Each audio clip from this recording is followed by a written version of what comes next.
Hello எல்லோரும் நல்லா இருக்கீங்களா? வாங்க இன்றைக்கி நம்ம கொள்ளு ரசம் எப்படி வைக்கிறதுன்னு பார்த்துடலாமா? ஒரு பாத்திரத்தில் எண்ணெய் ஊற்றி கடுகு போட்டுக்கோங்க.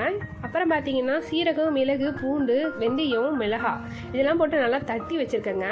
இதையும் அந்த எண்ணெயிலே போட்டு நல்லா வதக்கிக்கிறது தான். பாருங்கள், எண்ணெயிலே போட்டு வதக்கிக்கலாம். கொள்ளு சட்னியோடைய வீடியோ நம்ம ரோஸ் கார்டன் சேனலில் இருக்குது, மறக்காமல் பாருங்கள், ரொம்ப டேஸ்ட்டாக இருக்கும்.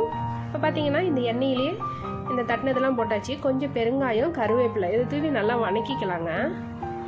நல்லா வாசம் வர அளவுக்கு வணக்கிக்கலாம். இப்போ பார்த்தா வணக்கியாச்சு. இப்போ பார்த்தீங்கன்னா மஞ்சத்தூள், மிளகாய்த்தூள் 1/4 டீஸ்பூன் போட்டிருக்கேன். இதையும் இதோட ஒன்றா போட்டு நல்லா வணக்கி நல்லா செவந்து வரட்டுங்க.